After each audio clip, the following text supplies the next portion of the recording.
Bonjour et bienvenue sur le podcast du blog lecarnitial.com, le podcast qui vous accompagne pendant vos sessions de dessin. Je suis Sandre, votre hôte, et j'enseigne le dessin en ligne à quiconque est prêt à oublier tout ce qu'il sait sur cet art, et ce, même si vous pensez n'avoir aucun talent. Le podcast est disponible sur toutes les plateformes, alors pensez à vous abonner pour recevoir des astuces et conseils de professionnels, comprendre leur psychologie et progresser en dessin autrement.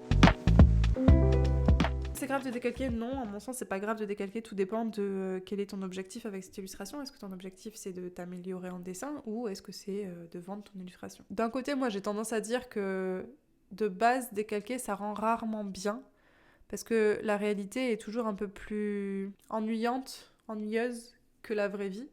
Tu vois, c'est comme quand on fait de la rotoscopie. La rotoscopie, c'est décalquer quelqu'un qui est en train de bouger, qui fait un mouvement. Ça s'est beaucoup fait en fait pour les anciens Disney. Par exemple, sur les séquences de danse de Blanche-Neige, on a des séquences de rotoscopie. Donc, les studios de Walt Disney ont demandé à des acteurs de danser et ensuite, ils ont pris chaque image une par une et ils les ont redessinées. Ils ont redécalqué pour faire le mouvement des danseurs et pour que ça leur fasse gagner du temps notamment. Et puis aussi parce que je pense que c'est assez complexe. En fait, quand tu es animateur et que tu animes une séquence de danse, ça veut dire que tu dois être animateur et danseur, ce qui est quand même complexe. C'est d'ailleurs pour ça qu'on voit énormément de personnes qui font on voit des archers qui ne tiennent pas les arcs de la bonne manière. Alors j'y connais rien en archerie, je sais pas comment on appelle ça, mais je n'y connais rien, mais je peux juste te dire que la plupart du temps, la manière dont on voit des archers dans les jeux vidéo ou dans les dessins animés n'est pas... Je peux juste te dire que la plupart du temps, la manière dont on voit des archers dans les jeux vidéo ou dans les dessins animés n'est pas la position réelle et réaliste qu'on doit utiliser dans la vraie vie. Donc est-ce que c'est mal de décalquer? Je pense pas que ce soit mal de décalquer dans le sens où tu veux aller plus vite, tu veux gagner en efficacité et en temps. Par contre, évidemment, si t'es là pour apprendre le dessin et que tu veux progresser, etc., évidemment, décalquer, pour moi, c'est pas ce qui te fera progresser le plus rapidement. Et concernant la question de est-ce que tu dois le dire au client, je pense que tout dépend de d'où vient la source que tu as utilisée pour décalquer. Dans le cas, par exemple, de Walt Disney, c'était leurs acteurs, tu vois, ils ont payé ces acteurs, ils ont payé des contrats pour que les acteurs acceptent qu'ils donnent leur droit d'image au studio de Walt Disney, que ça puisse être utilisé dans ce cas-là pour Blanche-Neige, mais aussi pour Robin des Bois. Il y a aussi une séquence qui a été tournée pour Robin des Bois. Enfin, c'est la même séquence qui a été réutilisée en fait, parce que ça fait gagner du temps tout simplement. Ils avaient juste besoin de changer les têtes, les costumes, etc. Mais le mouvement, l'animation en tant que telle, c'était la même chose. Tu peux utiliser plein de bases. Par exemple, tu peux utiliser aussi tes propres photos, tu vois. Moi, j'ai beaucoup... Alors, j'ai pas décalqué parce que... je vais y venir après, mais j'ai beaucoup utilisé des photos références de moi-même quand je travaillais sur le jeu vidéo Nine Call. J'ai fait des animations, etc. Je me filmais en train de faire le mouvement. Et c'est ça qui me servait de base ensuite pour faire... mon animation, en fait, ça me fait gagner du temps. Je trouve, moi, que quand tu décalques, du coup, c'est ce que je disais au début, mais quand tu décalques, tu recopies la réalité de manière trop parfaite. Et en faisant ça, en fait, ça a tendance à rendre soit le mouvement, soit le dessin en tant que tel très terne, en fait. On n'arrive pas à expliquer pourquoi, mais il y a un truc qui s'appelle le Uncanny Valley. Ça vient d'un terme de robotique. Quand la robotique est arrivée, on a essayé de donner des traits humanoïdes en fait aux robots, avec des sourcils, des yeux, voilà, de la peau, et ça allait de plus en plus de manière réaliste. Ça mène en fait, si tu veux, une progression du réalisme. Au plus on essayait de rajouter des éléments qui étaient empruntés en fait à quelqu'un d'humanoïde, au plus ça devenait réaliste. Et au bout d'un moment, en fait, la courbe de réalisme, elle allait dans l'autre sens. Et ça crée un personnage un peu monstrueux, un peu bizarre, parce que nous, les humains, on est très très doués pour définir quand il y a quelque chose qui cloche chez un humain. Souvent parce que peut-être il a une maladie, il a une déformation, quelque chose comme ça, et donc nous, en tant qu'humains, dans notre ADN, enfin je sais pas trop, la manière dont on est conçu, on évite du coup d'être attiré par ces personnes-là parce qu'on veut pas avoir enfin c'est triste à dire hein, quand on y pense, mais on veut pas avoir de contact parce que notre descendance pourrait avoir des maladies, etc. Donc c'est un truc qui est très ancré en nous. Donc on est très très bon pour déceler en fait quand il y a quelque chose qui cloche dans le visage de quelqu'un. Et donc je pense que ce terme de la Uncanny Valley, ça s'applique aussi à mon sens à tout ce qui est décalcage. Tout ce qui est rotoscopie, quand tu commences à faire de l'animation, tu t'en rends compte en fait. Tu vois qu'il y a de la rotoscopie parce que le mouvement, il est pas assez, il est un peu droit, il est un peu rigide, voilà, il est un peu rigide. Parce que quand on fait de l'animation, on a tendance à exagérer, on a tendance à caricaturer ou magnifier la réalité pour la rendre encore plus belle en fait. Et si tu rotoscopes, tu ne fais que la copier-coller en fait de manière un peu robotique. Et si on va encore plus loin, je trouve que c'est ce qu'on retrouve aussi dans les illustrations faites par intelligence artificielle, à mon sens. Un truc où ça commence à manquer un peu de vie, il y a un truc un peu... Je sais pas comment l'expliquer, mais quand on fait, par exemple, les animateurs s'en rendent très très vite compte de la rotoscopie, les dessinateurs se rendent très vite compte quand il y a de l'intelligence artificielle qui est utilisée, on se rend très vite compte quand une personne a une difformité ou quelque chose comme ça. Donc c'est avec l'œil aussi qu'on s'y habitue. Tout dépend de ton style aussi, parce que quand tu recopies la réalité, bah du coup tu vas réutiliser des proportions qui sont liées à la réalité. Or peut-être que ton style de dessin ne va pas du tout s'adapter à un élément rapporté qui est lui extrêmement réaliste, si tu veux. Donc ça dépend vraiment. Imagine si t'as quelque chose de extrêmement simplifié, cartoonesque, un peu BD belge, tu vois, avec des gros nez et tout, et que tu recopies, tu décalques la photo d'une vue, voilà, je sais pas, faite avec un drone, ou c'est New York, j'en sais rien, bah tout de suite ça va être bizarre, ça va jurer, parce que ton niveau de détail dans ce que tu auras décalqué et ton niveau de détail dans ton dessin de personnage avec les gros nez, etc., bah ça sera pas du tout...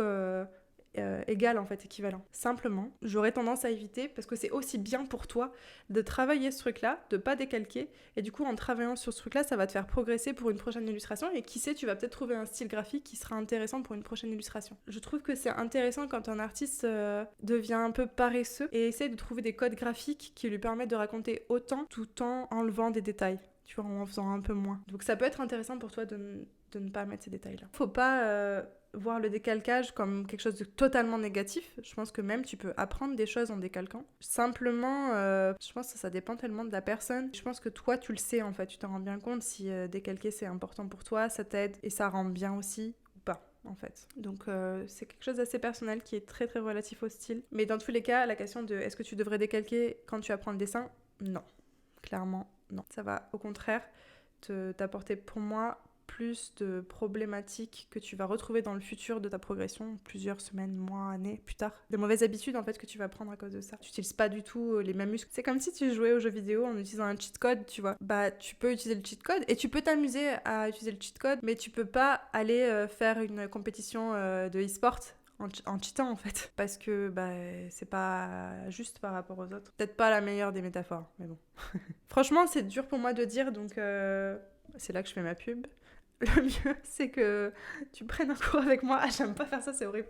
Non, en vrai, je fais des corrections de dessin, en fait, donc je peux en profiter pour vous en parler, mais je fais des corrections de dessin personnalisées. Donc, en fait, toutes les semaines, tu peux m'envoyer un dessin et je te fais une correction en vidéo. Voilà, j'essaie de t'aiguiller sur qu'est-ce que tu peux travailler, qu'est-ce que tu peux changer, qu'est-ce que tu peux améliorer. Je peux te donner des exercices spécifiques en fonction. En fait, tu peux faire ça toutes les semaines. Tu me renvoies la même illustration qui a avancé ou une autre illustration.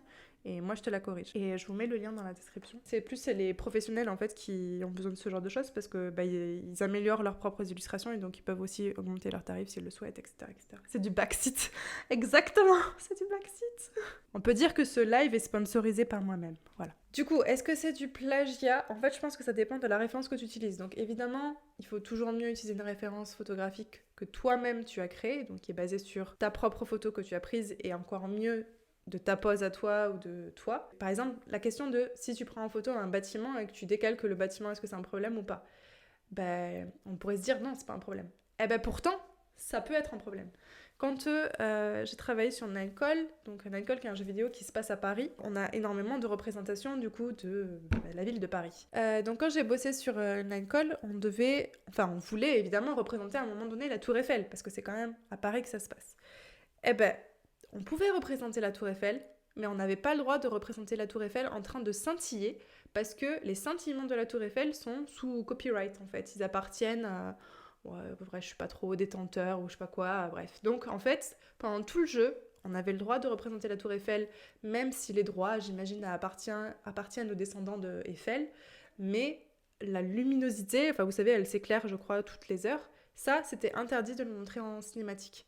Ce qui est quand même fou quand on y pense, en fait. Il y a un gars, il a copyrighté ce truc-là, tu vois. Dans notre cas, vu que c'était un jeu vidéo, bah tu peux pas... Enfin, c'est quand même problématique. Si ton jeu vidéo, il se fait attaquer en justice par les gars qui possèdent les droits de la lumière de la Tour Eiffel, voilà, ça peut être quand même compliqué. J'ai eu d'autres cas aussi, j'en ai discuté avec des collègues qui font de la BD, par exemple, des auteurs de BD. Quand tu représentes, par exemple, une œuvre picturale dans ta BD, même si elle est stylisée, Alors, je vais peut-être donner un mauvais exemple, mais imaginons tu dessines la Joconde dans une BD, ben potentiellement les personnes qui possèdent les droits de la Joconde et l'image de la Joconde peuvent t'attaquer en justice. Et j'ai l'impression qu'en BD, ils sont très très regardants, ils font vraiment très attention. Ça peut aller jusqu'à, si tu recopies le cadrage d'un film et que tu l'inclus dans ta BD, que ce soit un hommage, que ce soit juste inspiré parce que tu te souviens de ce plan-là et que voilà, tu as envie de le reproduire dans ta BD, ça peut être aussi problématique et tu peux aussi avoir un procès et tu peux aussi être mal vu dans le monde de la BD parce que tu as recopié un cadrage. J'aurais jamais pensé que ça serait mal vu de représenter la Joconde dans ma BD. Je veux dire, il y a des choses qui existent dans notre réalité qui font partie de la culture générale de notre humanité. C'est dommage quand même de se dire qu'on ne peut pas les représenter dans une BD. Après, je vous avouerai, je connais pas toutes les questions juridiques derrière. Je pense qu'il y a une espèce de flou même juridique et que les artistes eux-mêmes ne savent pas exactement ce qu'ils ont le droit de faire et ce qu'ils n'ont pas le droit de faire. Et avec les questions d'intelligence artificielle, c'est encore pire, qui me fait d'ailleurs du mal parce que je me dis en fait, on laisse passer des trucs en intelligence artificielle, mais on va saouler les artistes, les auteurs de BD parce qu'ils ont représenté une œuvre d'art dans une BD. Bref, il y a des trucs qui sont un peu bizarres. Donc, je vous parle même pas des questions de décalquer, parce que là, on parle même pas de décalcage, on parle de juste inspiration, quoi. Tout ça pour dire, attention aux images que vous utilisez, que vous les décalquiez ou non, parce que ça peut poser problème par la suite en termes juridiques. Par exemple, Ubisoft scanne un bâtiment, il le décalque, c'est pas grave, non ? En fait, quand ils ont fait ça, ils ont dû demander des droits, je pense. Ils ont pas pu juste décalquer, ils ont pas pu scanner en fait des bâtiments comme ça et les utiliser gratuitement. Hein. Ils ont dû demander des autorisations et ça a dû être un calvaire immense. Il y a le même flou avec le fan art. Si vous êtes allé à la Japan Expo, vous avez peut-être déjà vu, mais tous les stands vendent à 99% du fan art. Donc c'est du fan art Zelda, Mario, Pikachu, Pokémon, enfin tous ces trucs-là. En principe, légalement, vous n'avez pas le droit de faire d'argent avec du fan art. Donc si vous redessinez un personnage existant qui appartient à une IP, une licence qui n'est pas votre licence, vous n'avez pas le droit de faire d'argent avec. Or, à la Japan Expo, c'est que ça. Les gens revendent des cartes postales, des posters, même des petits porte-clés, des choses comme ça. Vous n'avez pas le droit de faire d'argent en principe là-dessus. Vous pouvez potentiellement avoir des complications si vous commencez à vendre du fan art. Après, dans les faits, je suis pas juriste, donc je peux pas vous en dire plus que ça, mais c'est pas très bien vu non plus.